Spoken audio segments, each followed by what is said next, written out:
So let me just tell you a little bit about our first expert. I'm really, really excited to be kicking off this summit with her. So she's a very dear colleague, somebody that is beloved in the community. So Dr. Patricia Warby is a trauma recovery specialist and has been a highly valued and dedicated member of the Chrysalis Effect practitioner team since 2013, which is, well over a decade. So her work in trauma recovery is a unique form of body-oriented somatic psychotherapy, which releases unprocessed emotion, causing a range of medically unexplained symptoms, including pain, fatigue, and anxiety, and chronic exhaustive conditions, which she believes always have a trauma component at their core.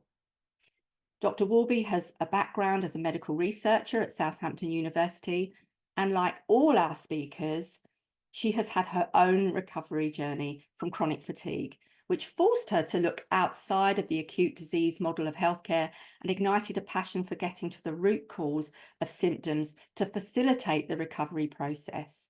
She's a prolific author. She's written over 7 books, I think, so far. Her first book, The Scar That Won't Heal, is a core text for our Chrysalis Effect practitioners. And we are delighted also to host her trauma release courses, Thrive and the Emotional Audit for those people going through their recovery, and also an accreditation training in trauma, adverse childhood experiences, and dysregulation in chronic illness, which our practitioners and external practitioners come through and take that. And so today, as we begin our Is Recovery Possible Summit, she's going to be taking us on a groundbreaking and fascinating insight into life beneath the labels, how your childhood lives on in you. Okay, well, thank you so much for inviting me to start the proceedings off. Always very excited to give another presentation of all the things that I've learned over the years after my recovery and subsequent work as a practitioner, which wasn't planned, I can tell you. Certainly wasn't my life plan to do what I now do. So I'm going to hopefully take you through a little bit about why we get to the state we're in and why I believe it's a lot to do with relationships. It's a lot to do with how we make sense of our world, how we interpret and make meaning of things. And where I want to begin here is about attachment, which is where it all starts, basically. How we attach or bond to our caregivers in our early lives becomes the model for how each of us relates to others in all relationships. Now, this is very interesting because this covers not just personal relationships, but work relationships, money relationships, because money is a relationship, believe it or not, your relationship to money.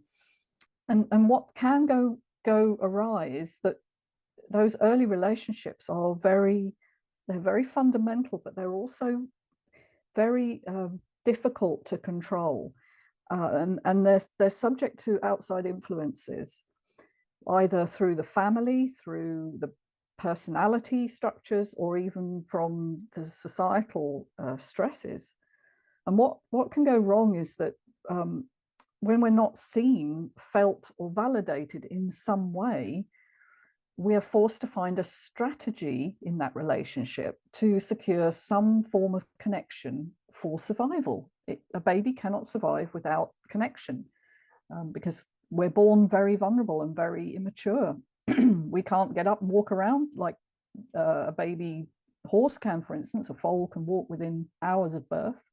We are fundamentally dependent for, well, till our teenage years, really. What happens when we find a strategy that works in our family of origin is that we often sacrifice authentic expression of our individual needs. So who we are and what we need is individual to us, in order to find a role within the family and societal dynamics. So we have to fit in to survive. But this strategy can then become fixed in adult life. We lose that flexibility of response to adapt, what I call response ability. And I put a hyphen in there because I don't want people to think I'm talking about, a burden. I'm talking about being able to be flexible in your ability to respond to certain, particularly emotional situations. And so when that happens, we tend to experience repeating patterns of who and what we attract. Because we're responding in these habitual ways, of course, life gives us what we respond to. And so you tend to find that there are patterns repeating. Certainly for me, that was the case. I'll give you a few examples. You meet partners who are controlling or distant emotionally. Or in my case, partners always leave you in the end. Or you always leave them as soon as things get tricky, i.e. before they leave you. So this difficulty in sustaining relationships. Or you idealize others and then find yourself disappointed when they turn out to be flawed. You know, I find this a lot when I'm working with people and, you know, they had a great relationship and then it fell apart. And then when we analyze the relationship, we see that it had very unrealistic ideas of who the other person could be. Or you get constantly taken advantage of and feel resentful as a result. You know, people want you to sort of give a lot of your time or your energy to them, whether that's friends or relatives, and you do your best to help, but sometimes you just feel really overwhelmed and angry. And so the first question I wanted to ask you, just to have a think about your life, is what patterns do you know or have you noticed repeat in your lives?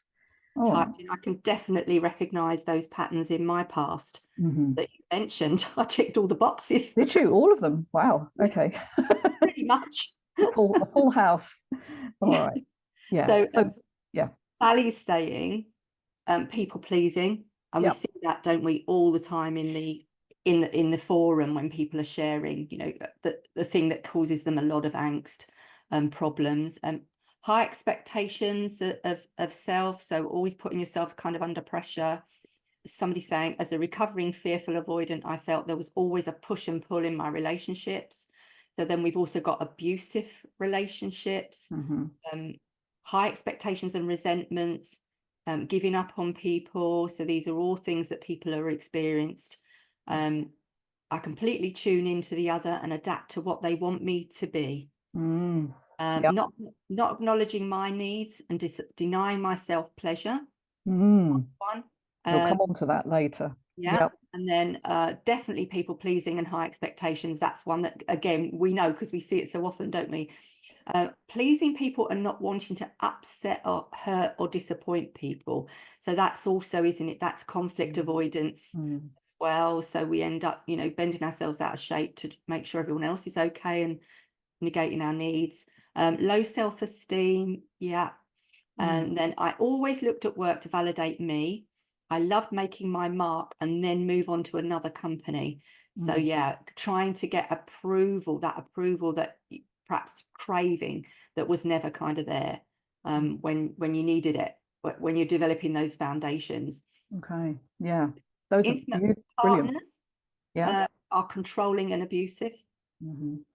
And this one is lacking a sense of safety, always feeling unsafe in relationships. It's interesting, isn't it? So wherever you see a pattern, you know that there is an underlying driver that's in you.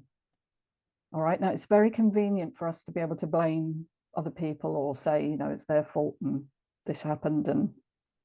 But I think we have to take responsibility here and look to what we are believing about ourselves and the patterns that we have been conditioned to adopt play out in our lives. And that was a big step for me to realize that the pattern I was experiencing was coming from my belief systems. They're unconscious, by the way, so you're not doing this deliberately. Okay, nobody's blaming anyone else. But I think it's really important anyway. So we're going to develop that a little bit. How do these belief systems come into being? All right. And just to understand that early experience is one of the biggest drivers of development. All right. So how you come into the world, indeed, how you develop in the womb, and then your birth experience is really key. I've talked about that before, as have others in the Chrysalis Effect. But just to reiterate, our brains are born very immature, and thus the environment we grow up in is the key determinant of how well adapted to life we become. And it's based on the fact that the brain has this kind of ability to adapt, or this neuroplasticity to its environment. And so literally our environment changes our brain. And by the environment, I don't just mean what's outside there. I mean toxic thoughts, toxic relationships, the family dynamics, you know, anything that is experienced by the child. And so early experience molds our unconscious beliefs. They're unconscious. So therefore, the patterns of behavior become unconscious too, because they are a reaction to the unconscious beliefs. And our learning styles, you know, ability to take on new information. And finally, and probably most importantly, our ability to handle stress and regulate our nervous systems is also kind of molded by what we received early on in life. Now, most parents do their best to provide physically for a child, but they may lack the skills themselves to provide emotionally. And this is the reason why I think trauma may go down the generations and may kind of keep repeating. And I'm not blaming parents. I'm very careful not to blame parents, or indeed any of us, because parents are only the result of their own upbringing. And it takes a mature, non-stressed adult to attune to the needs of a child. And let's be honest here, most adults are very stressed. We live in a stressful world. And some of us, it has to be said, myself included, we're not very mature for a large part of our adulthood. And I'm going to explain that in a moment. And so it's not always a lack of love. Sometimes it is. Sometimes parents are horrible and abusive, but quite often it's this lack of safe connection to others to have our emotional needs met, which drives these patterns. And we become stuck in reactivity rather than response. Okay, we're just having this unconscious reaction rather than being able to take a moment to see how we want to respond. And so effectively, we become children in adult bodies because children are stuck in reactivity. They don't have the cognitive ability to reason or find context until they're really, that only starts to come online when they're around about 8, and it's not fully mature till about 26. And so many of us, if we get these early experiences that aren't able to be dealt with, we get stuck in our development. And not only does that affect our mental health, but it affects our physical health as well, our predisposition to dis-ease. And again, I've put a hyphen in between those two parts of the word because it is in some ways a form of dis-ease. It's a disconnection from ourselves and from a state of being which feels safe and comfortable. And so this is translated into the body via what we call epigenetics, which is the interaction of genes and the environment. It actually shapes the circuitry of the developing brain and all the physical parts of you, how your organs develop, how your nervous system develops, how your immune system is sort of geared, your stress response system, all become changed because the genes are not in themselves able to change overnight. They get triggered on and off by the messages they're receiving in the environment. And that's what epigenetics is. And now I wanted to kind of look at the 4 irreducible needs of childhood. So the things that you can't do without. And the first is secure attachment and bonding, as we've just looked at. A child's deep sense of connection with caregivers. Now, what happens in the child is that they have to form this strategy, which is the attachment bond.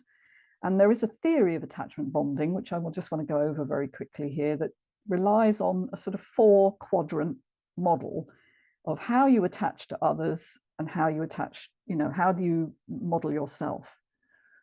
And you'll see there's either a low or high model of the other person and a low or high model of the self. And depending where you are on that scale, you kind of fit generally into one of 4 quadrants. Now, so these are the 4 strategies that all children, regardless of culture, seem to fall into. And it can be predicted very early on just by studying how a toddler interacts, usually with mother. And this pattern, whether you're secure, preoccupied, fearful, or dismissing, goes on to be the pattern of your adult life generally. And so let's look at the green one here, secure. So, you basically have a low avoidance of others, so you're comfortable with others, and your low avoidance of self, so you're comfortable with your own internal feelings, and so we call this person securely attached. And you have an attachment system that is open and yet ready to be flexible. And then there's the second kind of insecure strategy, which means you don't always get your emotional needs met in childhood, and so you have to form this avoidance strategy, which in adulthood becomes dismissive or dismissing. And so where that happens is where you've closed the attachment system down because you have a high level of avoidance of others. So you fear attachment, and so you close it down. And so you become very self-oriented. You're less anxious in your self connection. You feel reasonably confident in being self-regulating, but it's still a strategy, and it's not necessarily healthy. This pattern can actually be perceived by others, as the name gives a clue, as dismissive. And in its extreme, it can form a form of pathological narcissism, which we'll come to in a minute. What about the other 2 strategies? Well, another insecure strategy is here in amber, and this is the anxious preoccupied. So you've got a high level of anxiety of kind of yourself. You don't really trust yourself, but you look to others to kind of get your needs met. And so you seek attachment at all costs. So you've still got your attachment system on, but it's focused on others meeting your needs. And so this is where the people pleasing and codependency and neediness and overgiving, all of those things come into play. And so it's where I am as it happens, or was. I'm changing it slowly. And then the red zone here, fearful, disorganized, where nothing worked reliably in childhood. And so you really don't have a secure strategy at all. And you sort of veer between different approaches and nothing really works. And you feel like your life is very chaotic. And people who have this kind of attachment system often end up addicted to various things, and life is a struggle. But I really want to reiterate that we're all on a spectrum of responses, and we can be different in different situations. So we're not always in one of these quadrants, and we can move around a little. It's with different people, of course. It's just that we will be predisposed to one or other in highly emotionally charged situations. So I tend to be in the preoccupied zone most of the time, and that's just the strategy I adopted when I was little. And so another irreducible need of childhood then is attachment security. And here we're going to talk about the relationship blueprint. And so attachment must be reliably present. Doesn't mean it has to be there all the time. Even the best parents sometimes, miss a tune, or they're rushed and don't listen to the child, or give the child a signal that isn't helpful. But we're talking about good enough parenting, So if the attachment is reliably present, this is a reasonable approach, but it has to be also unconditional. In other words, the child does not need to earn it. Now, this isn't often the case in many parent-child relationships now, and that's unfortunate, because then the child makes all sorts of interesting beliefs around attainment as the source of validity, of being worthy of attention. You must have to earn it. Now, just to say again that a child can relate to one parent in an insecure way and the other in a secure way, depending on the parent's attachment style. All right, so it doesn't necessarily follow that you'll be the same with each parent, of course. But if both are insecure, so both attachments are insecure, the child has no safe haven emotionally. So I had a safe connection with my father, but he wasn't around very much. He was either working, because he was a workaholic, or he was sick. And so if you have another parent who might be slightly narcissistic, they may block your attempts to connect with the other parent who is safe because they feel threatened themselves by that connection, which takes away attention from them, which is the essence of narcissism. And so the child may have to depend on peer support instead, if that's available. For many children, they have nothing. And so we have this relationship blueprint, okay? The attachment pattern is the ground upon which we build our lives. And whether it is shaky or secure is how we're going to approach life and how we're going to experience life, but particularly in relationship with others. And we call this the relationship blueprint. As you can imagine, a blueprint is something that we apply over and over again to similar experiences. And here's something really interesting, and I want you to think about this in your own life, is we tend to attract someone opposite or at least different in style to ourselves. Now, obviously, we've always considered that opposites attract and are more compatible. Yes, that's true. But often it falls apart because they're both insecure strategies eventually. And how about this? We pick our first partner. Usually the first person you will be attracted to is based on what is familiar to you. So it's they'll have the attachment style of one of our parents, so one of the parents you grew up with. So the joke is we often marry our mother or our father. And these relationship blueprints, as I said earlier, also apply to the relationship with money, for instance. So if you're a hoarder, or a spendthrift, you're basically, it's either the attachment system's on, hoarding, or it's off. I've got to get rid of it. So there you go.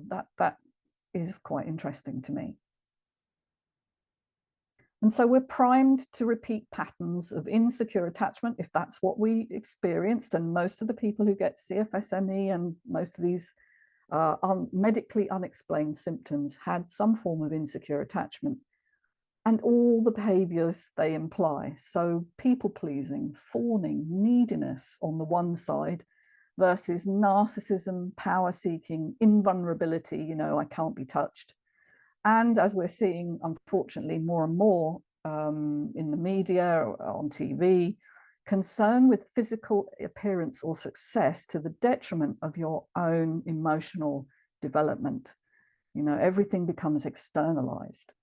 But I really, really want to make clear that we are all on a spectrum of responses. And so this, what we're seeing all over social media right now is this concern with narcissists and narcs, as they're called, and codependents, and as if they are a separate class of people, all right? And that's not really the case.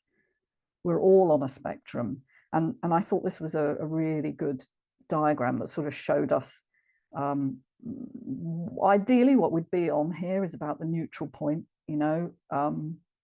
because this is the healthiest place to be on the spectrum between pathological narcissism, which was where narcissism is so extreme it's actually dangerous, and also on the other end of the scale, codependency, where we just can't make any decisions that meet our own needs. And so you can see here on the left, we are in a huge amount of other relationship orientation. So it's all about our relationship to others being more important than ourselves. And on the right, the pathological narcissism is a huge orientation to ourself. We are the most important thing. And really trying to move along this scale towards more of the center is really what we're trying to do to create health. in relationship with ourselves and also with others.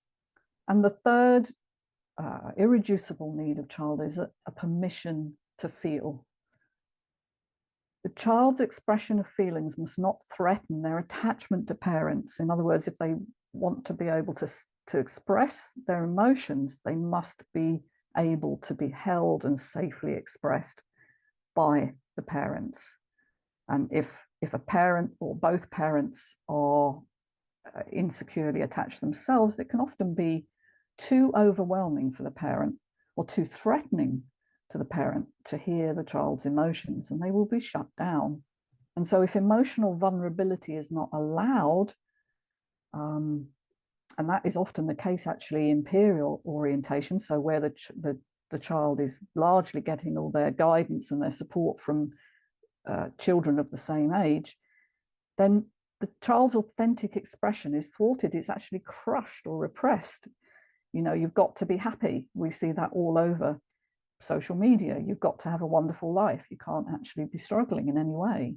And of course, the result of that is terrible anxiety. And we are forced to fulfill these familial and societal roles, you know, we're the clever one or the happy one, or we're the person who always fixes things. So we get stuck in roles which were put in place by this shutdown of being able to express our true needs and feelings. And sadly, it doesn't just affect us mentally. When this energy flow, because emotions, I'm very fond of putting hyphens in words, as you can tell, emotion, all right, it has an energy, it has a flow. When that is blocked from conscious awareness, so we don't really know we're feeling it anymore, it has to find another way to express itself unconsciously through the body. And we all know that energy is neither created nor destroyed. It's always, you know, it's moved from one form to another. So the energy doesn't disappear. It doesn't just disperse, but it's held within our bodies. And we call this somatization, which is an awfully long word. So your feelings are somatized. They are put into the body instead as a series of symptoms, as a stress response. The body starts to say what you cannot. And dis-ease is a natural result of this blocked energy flow. This is what I learned. It absolutely astounded me. I didn't think emotions were that important, but they truly are.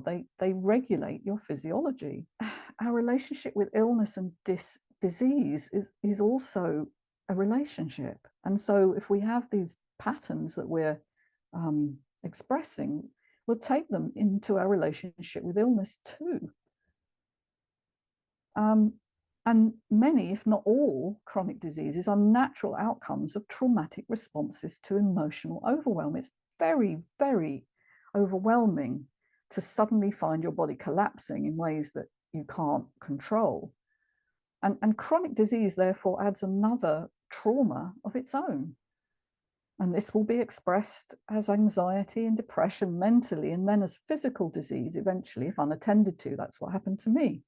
You know, I didn't really understand what was happening, but it gradually crept up, and then eventually my whole body collapsed. And I had no idea it had any relationship at all to my emotional model of the world.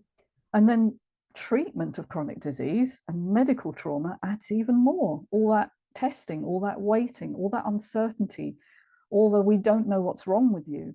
And then, you know, uncertainty when it doesn't have agency, you don't know what to do about this, is really debilitating. And so I want to get onto that a little bit as we move into a discussion of labels.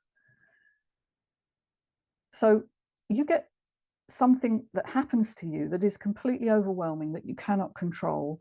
The brain's panic and threat system, which is situated here in the amygdala and your limbic brain in the middle of your brain, is kindled. It's triggered, if you like. It's lit up to respond in conditioned, habitual ways that you learned through all the emotionally overwhelming experiences of your life to that date.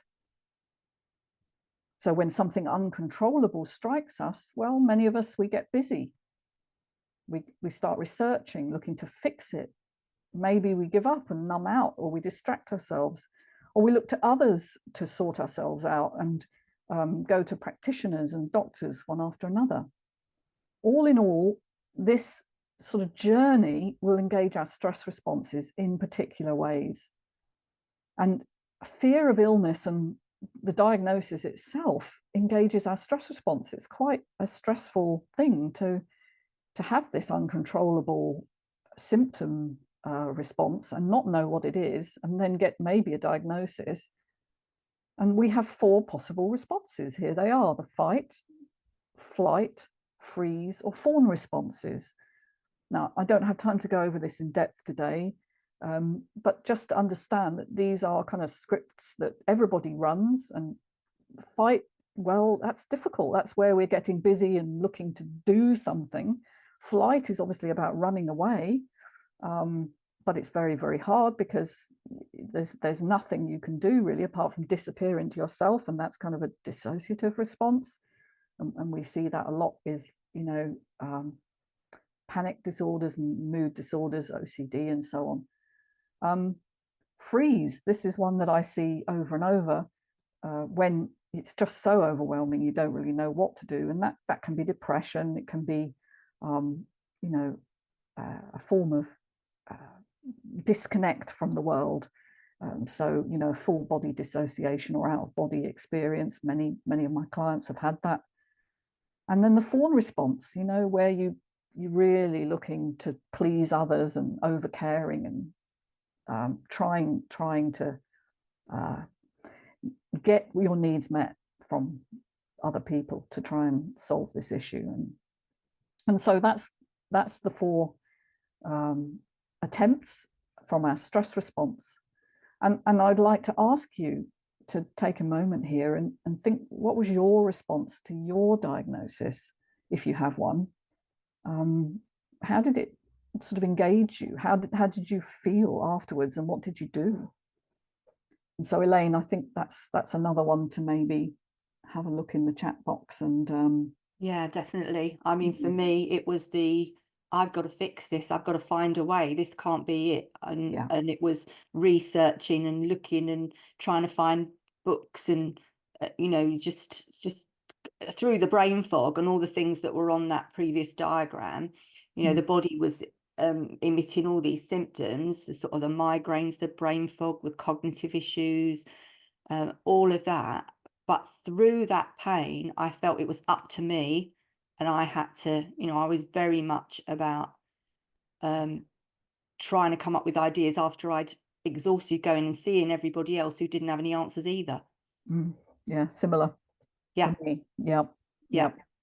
So yeah, we'll just see what's coming in. So we've got somebody saying here, denial. Yeah, We've got, that's another one. I couldn't cope. I jumped around from physician to physician. I was convinced someone had to fix me. Then yeah, then we've got fight. I became obsessed with trying all sorts of things, actually exhausting myself in the process. I ran away from work as it was too overwhelming. Lots of procrastination. And then another reaction, you know, happy I finally knew what was wrong with me. You know, Yeah, having a label can be a relief initially, can't it? yeah, And then, yeah, yeah. researching causes, ways to get better, trying different treatments, wondering how to explain to other people. Yeah, so we've got disbelief, denial, defiance. Fight. Yeah, so then sort of abstract fear.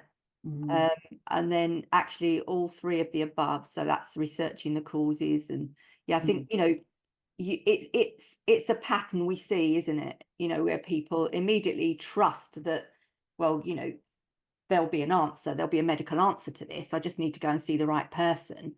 Yeah, Then when that doesn't sort of give up what we're looking for, or we, you know, there's nothing forthcoming, that's when we do that hopping around the alternatives.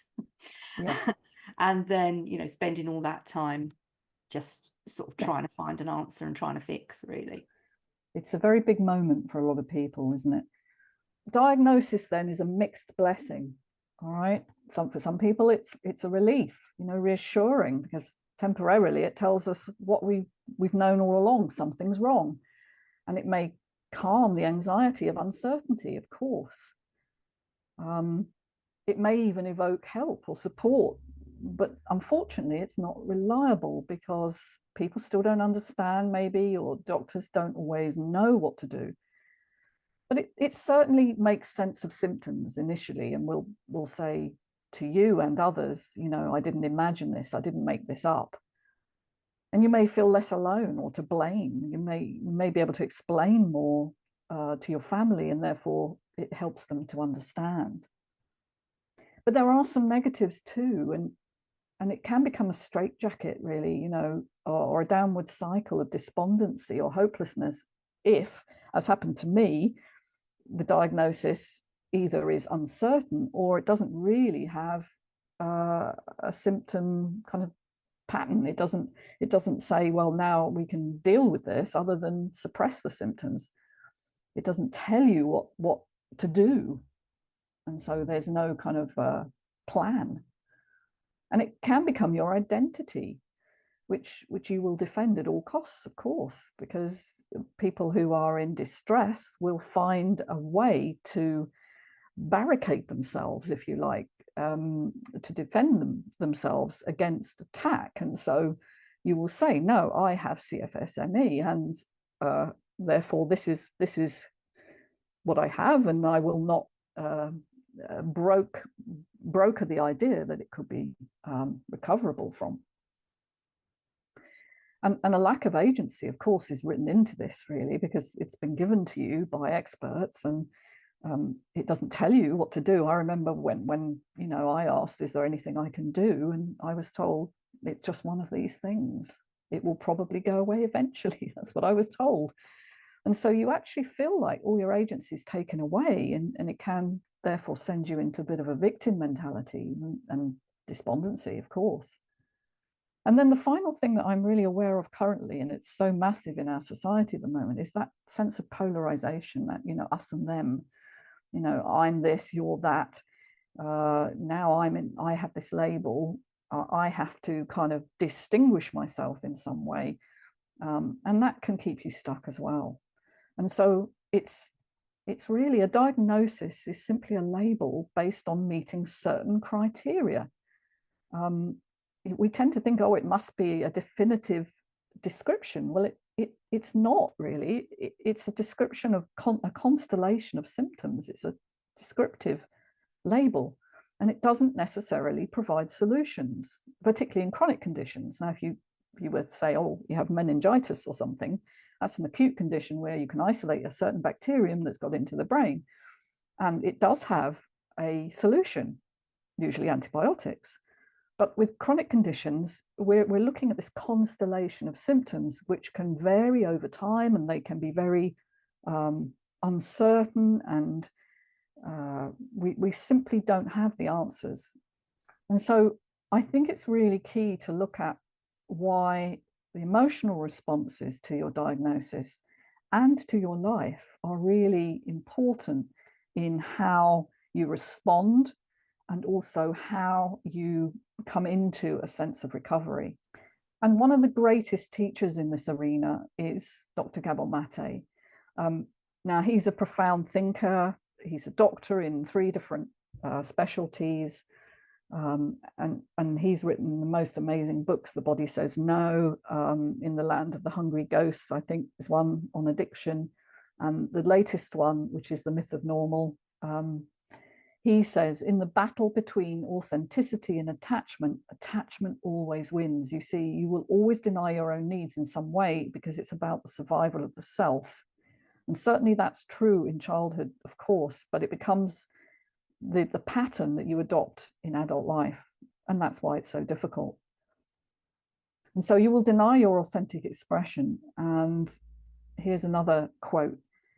Children must all feel an invitation to exist in our presence exactly the way they are. So a sense of unconditional love and support is vital. And since emotion is the engine of maturation, when children lose their tender feelings, they become stuck in immaturity. And we all grow older, but we don't always grow up. And this is Dr. Gordon Neufeld, who is a neuroscientist, another great thinker in this field. And I just wanted to give you a little case study, and this is a composite of a few people that I've seen. Okay, so it's not one person, but it's a typical case study. Highly sensitive young man, all right, was what we call an orchid child, someone who has that high sensitivity range of responsiveness. It's a very distinct grouping. Parents divorce, early teens, goes to live with mum, has to split the family, of course, but the relationship with dad suffers. And so, you know, the attachment bond is broken there. Begins to struggle socially because this trauma has been embedded, and perhaps the parents don't know how to allow the expression of trauma, or they're in trauma themselves, of course. And especially at school, he goes to a competitive boarding school and ends up feeling very alone and bullied.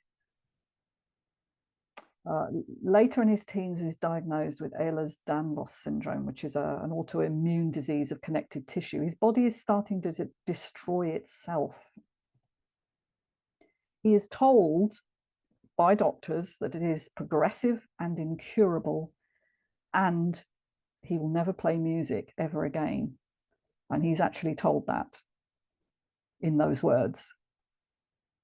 And this is an instruction as well as a diagnosis, all right? And this is, music is what gives this young man meaning. And so he is effectively given the message that his life is over. He becomes highly anxious and cannot function. Breathing, talking, even digesting and sleeping become very affected. And you may say, well, this is Ehlers-Danlos syndrome, but they're all connected, all right? All these chronic diseases have similar mind-body effects.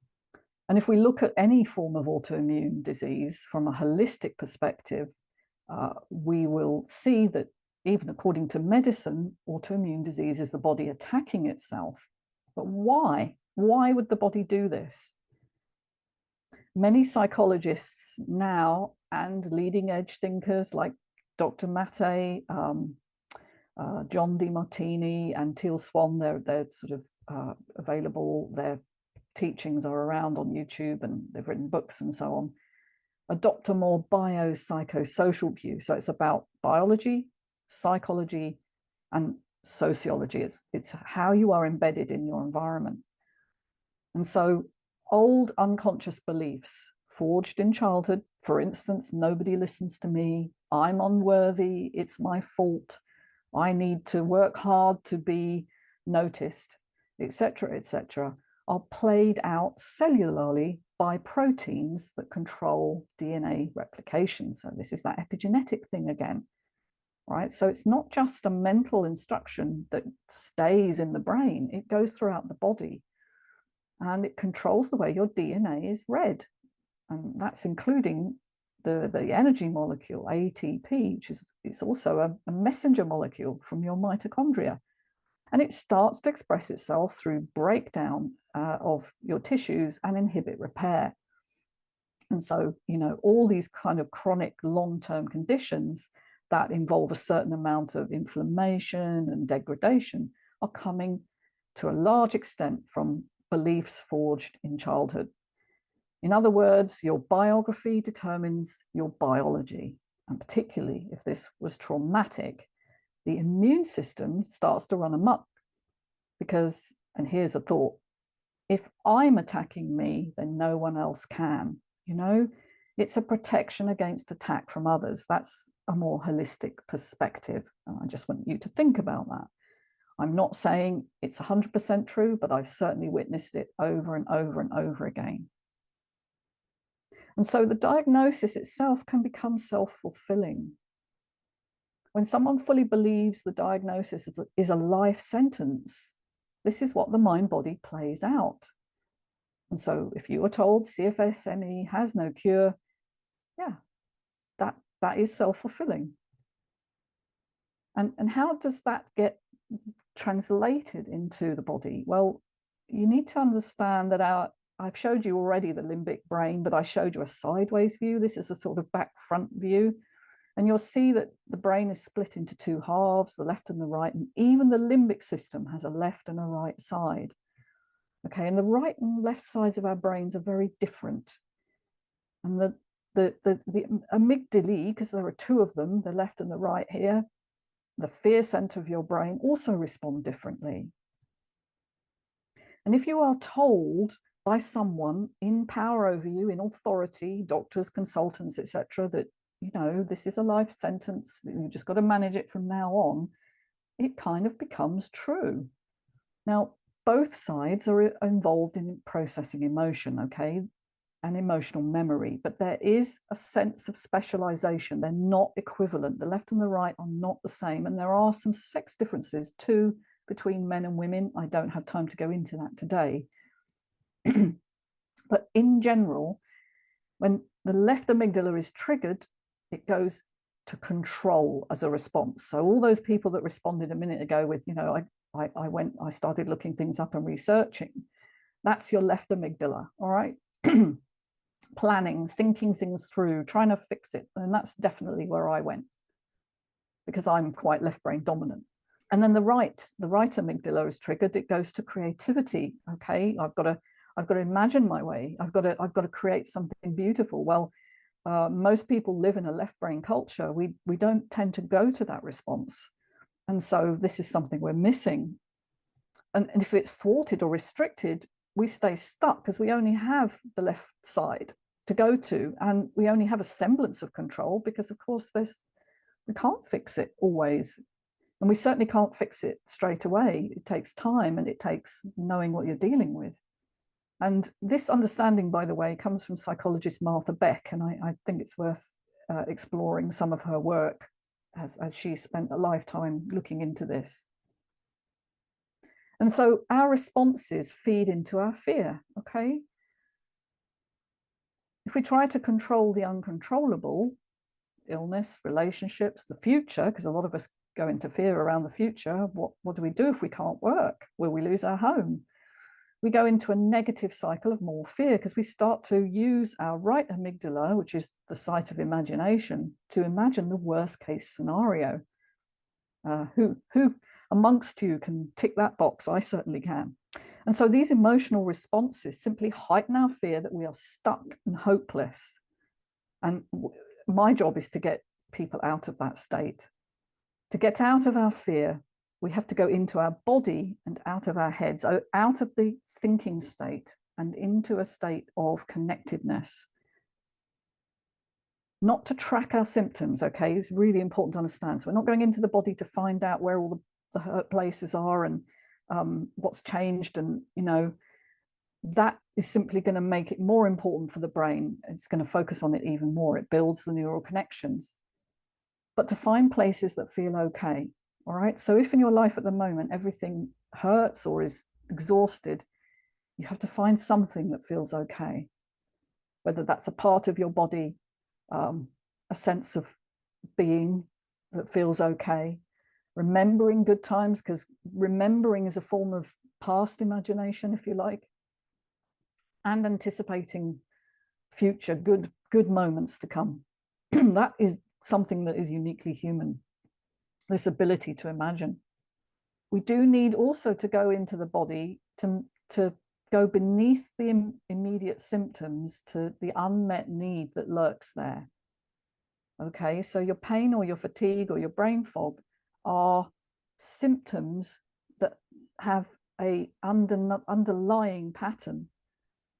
What did you not get that you needed when you were young? What is crying out to be heard that you have learned to repress and not listen to? And that can be very difficult on your own, all right? And that's why working with a practitioner can be really helpful, because they can support you while you go inside and allow yourself to feel what was not allowed to be felt. And then the fourth irreducible need of childhood is also a way out of this. It's the experience of playfulness and curiosity. So remember, your responses have become fixed, conditioned, and habitual. They are, in some ways, your adaptive self. It's a false self in a way. It's the person I had to be to survive. How do we get out of that? We need to challenge these adaptations with the help of someone who can clearly see them for us and draw our attention to them, because they're unconscious. It's very difficult to fix at the level of the problem. You need someone else who can kind of be outside of your strategies. And so authentic expression is really, really key here. Authenticity and play with no prescribed outcome. All right, that's the definition of play, is that you're not producing something for you know, some physical outcome or money, is essential to recovery. Engaging joy and imagination, again, is part of expressing your authentic self. As is setting boundaries. You know, find your no. How many of you don't say no when you really need to? Finding what lights you up and doing more of it, dropping false notions of what you should, ought to be. You know, I should be better by now. That's a common one. I should have fixed this. I should be looking after others, not myself. I should be earning money, not lying around, not doing anything. You know, so many shoulds and oughts here. And honoring your vulnerability. Okay, now vulnerability is a really important notion. It's not weakness, but it's an openness to experience. And it's essential for creative expression, authentic expression.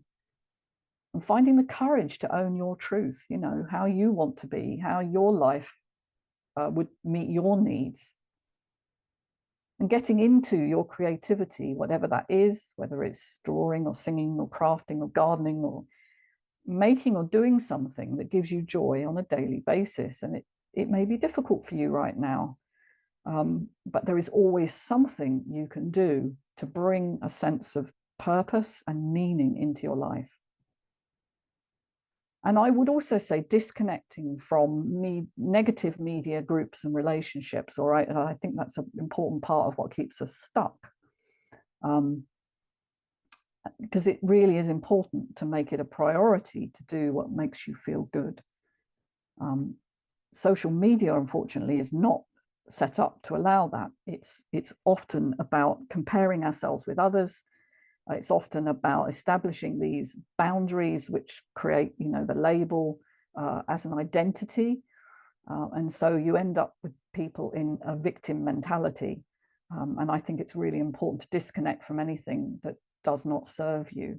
And there are many examples, and I'm not going to go into detail. You all have your own experience of that. And so this is my last slide, folks. And this popped in a couple of weeks ago when I saw that there had been a court case for the Michaela School, which is an independent community school and sixth form college. But the quote from the headmistress really summed it up. What they try and promote in the school and what I'm trying to promote in people's lives is a way of living where gratitude, all right, really important, gratitude for the little things, agency and personal responsibility. And remember, I'm talking about responsibility, a refusal of identity politics. I am this and you are that, and victimhood. There's nothing I can do. I'm stuck. Kindness. Nobody really talks about kindness, but it's such an important thing. Kindness to the self, kindness to others, and a duty towards others. Now, I don't mean in the negative way. I don't mean dutifully doing what you don't want to do. I mean a sense of community here. You know, we are in relationship with other people, and our collective are fundamental to who we are. And I just thought that was such a lovely quote. And imagine having a headmistress who kind of promotes that in a school and how different that would be.